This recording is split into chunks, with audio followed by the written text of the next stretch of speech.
प्यारे विद्यार्थियों, आज हम पार्ट 1 राष्ट्र निर्माण की चुनौतियों का अगला टॉपिक राष्ट्र निर्माण की समस्याएं तथा भाषा पर राजनीतिक संघर्ष पढ़ेंगे। सबसे पहले हम राष्ट्र निर्माण की समस्याएं टॉपिक को स्पष्ट करते हैं। जैसा कि मैंने आपको बताया, भारत 15 अगस्त 1947 को आजाद हुआ और आजादी के समय देश के सामने राष्ट्र निर्माण एक बड़ी चुनौती थी और देश के नेताओं के सामने राष्ट्र निर्माण में अनेक समस्याएं सामने आ रही थी। उन समस्याओं में से मुख्य समस्याएं जो थे उन पर हम चर्चा करेंगे। सबसे पहला, विस्थापितों के पुनर्वास की समस्या। जैसा कि हम जानते हैं, विभाजन के समय हिंदू मुस्लिम दंगे हुए। अंग्रेज सरकार द्वारा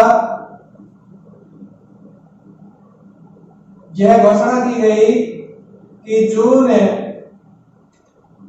1948 तक भारत को आजाद कर दिया जाएगा और इससे पहले कैबिनेट मिशन के तहत 14 अगस्त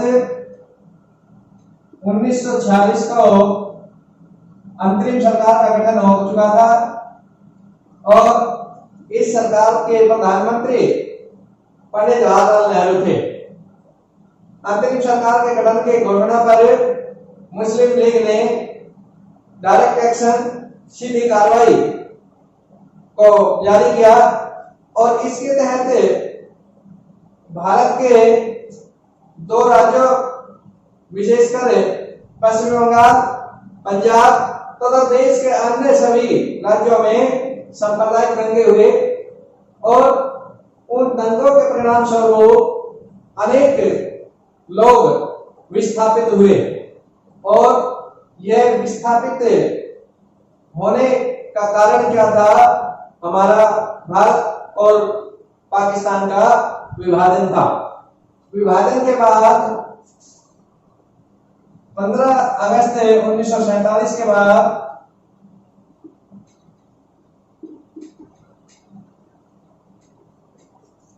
क्योंकि विभाजन धर्म के आधार पर हुआ था, तो बहुत से ऐसे लोग जो मुस्लिम धर्म से संबंध रखते थे और भारत में रहते थे वो पाकिस्तान गए और बहुत से ऐसे लोग जो हिंदू या सिख धर्म से संबंध रखते थे और पाकिस्तान में रहते थे वो भारत आए।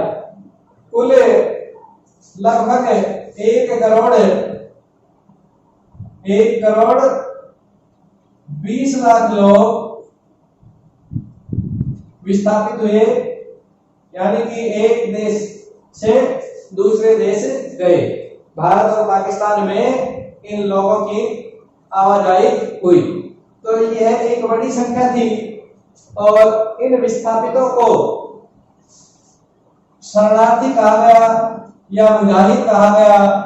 इन्हें विस्थापितों के रहन सहन, खान पान और इनके पुनर्वास के लिए सरकार को अनेक समस्याओं का सामना करना पड़ा। दूसरा हमारा है रियासतों का विलय।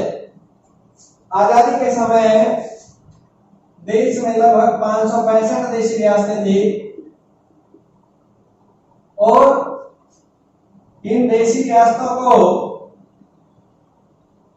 यह सुविधा दी गई कि ये चाहे तो ब्रिटेन से संबंध रख सकती हैं, चाहे तो भारत में शामिल हो सकती हैं और चाहे तो पाकिस्तान में शामिल हो सकती हैं। इसलिए बहुत सी रियासतों को तो भारत में शामिल कर लिया गया, लेकिन 3 रियासतें ऐसी थी जिन्होंने अपने आप को स्वतंत्र घोषित कर दिया और ये रियासतें थी कश्मीर, हैदराबाद और जूनागढ़। इन रियासतों को भारत में मिलाने के लिए भारत सरकार को काफी समस्या का सामना करना पड़ा। आजादी के बाद 20 अक्टूबर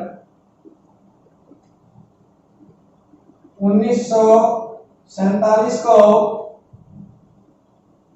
पाकिस्तान के समर्थन के कारण कश्मीर पर पाकिस्तानी कबायलियों ने हमला कर दिया। और जब कश्मीर के राजा श्री हरि सिंह को यह लगा कि कश्मीर पर कबायलियों का कब्जा हो जाएगा, तो उन्होंने भारत सरकार से कश्मीर के भारत में विलय का समझौता किया। और यह समझौता 26 अक्टूबर 1947 को हुआ। 26 अक्टूबर 1947 को एक विलय पत्र पर हस्ताक्षर करके राजा हरि सिंह ने अपनी रियासत कश्मीर को भारत में शामिल कर दिया। लेकिन कश्मीर का काफी बड़ा हिस्सा पाकिस्तान ने कब्जे में कर लिया था और आज भी वह पाकिस्तान के कब्जे में है, जिसे स्वतंत्र कश्मीर के नाम से जाना जाता है। इसके बाद हैदराबाद के निजाम और जूनागढ़ के नवाब, जो कि अपनी रियासतों को भारत में शामिल नहीं करना चाहते थे, इन दोनों रियासतों को पुलिस कार्रवाई द्वारा भारत सरकार ने भारत में शामिल कर लिया। इस प्रकार से आजादी के बाद भारत को देशी रियासतों के विलय का समस्या का सामना करना पड़ा। तीसरा है हमारा राज्यों का पुनर्गठन तथा भाषा संघर्ष। आजादी के समय देश में 14 राज्य और 6 केंद्र शासित प्रदेश थे।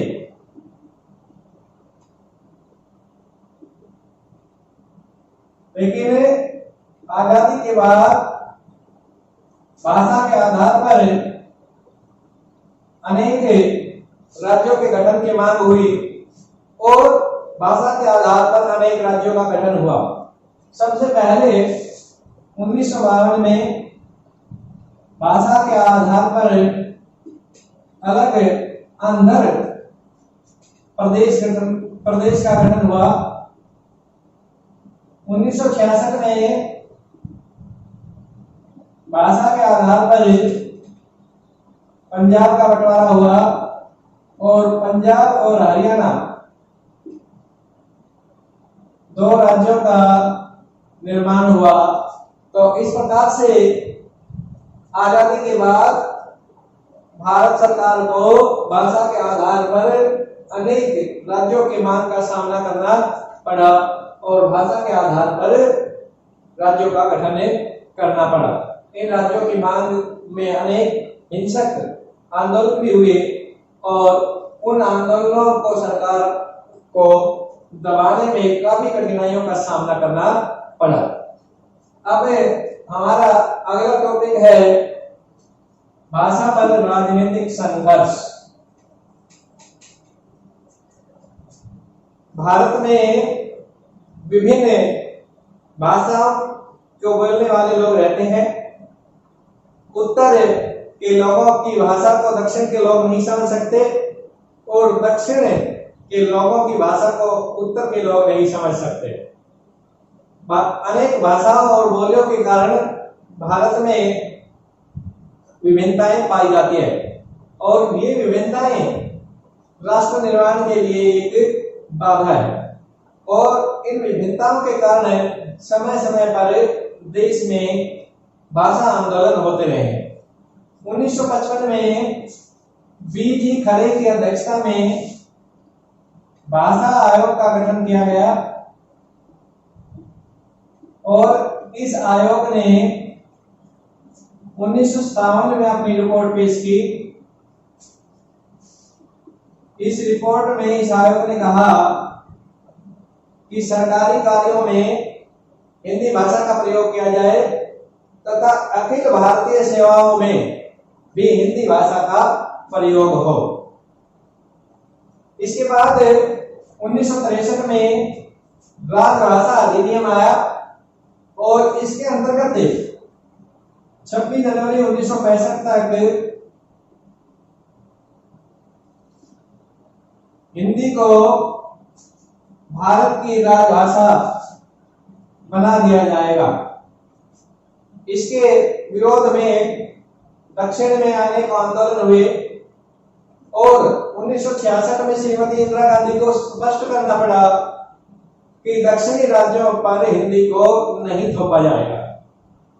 1977 में जनता पार्टी सरकार द्वारा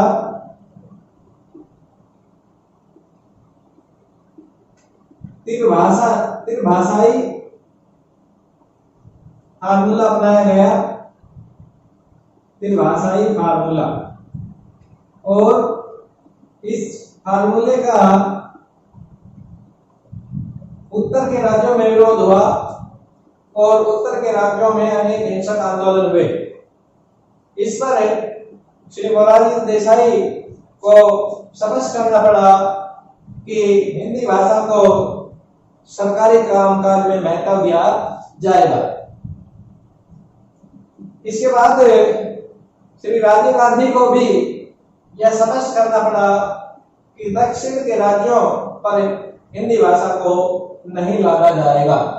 तो इस प्रकार से हिंदी भाषा पर राजनीतिक संघर्ष होता रहा है और इसके कारण कौन से परिणामों का हमें सामना करना पड़ा या किन परिणामों से या समस्याओं से हमें जूझना पड़ा, वो आगे हम समझ करते हैं।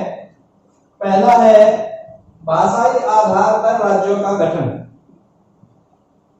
भाषा के आधार पर, जैसा मैंने आपको बताया, आजादी के बाद अनेक राज्यों का गठन हुआ।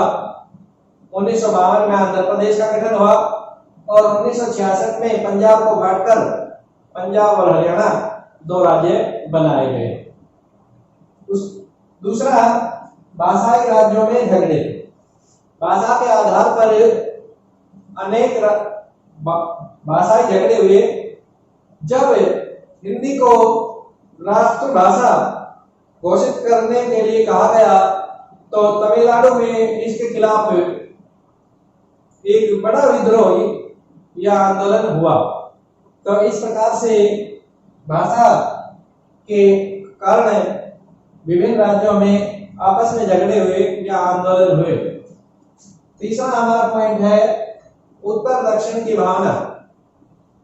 उत्तर के लोग हिंदी भाषा का समर्थन करते हैं और दक्षिण के लोग हिंदी भाषा का विरोध करते हैं। इससे उत्तर और दक्षिण की एक संकुचित भावना का विकास हुआ है और जिसके कारण उत्तर और दक्षिण के लोग एक दूसरे से दूर हुए हैं। उनके मन में घृणा भाव पैदा हुआ जिससे राष्ट्र निर्माण में बाधा उत्पन्न हुई। चौथा है हिंदी विरोध। हिंदी को राष्ट्रभाषा बनाए जाने के बाद भी अनेक राज्यों में हिंदी का विरोध देखने को मिलता है। इसमें मुख्यतः दक्षिण के राज्य हैं।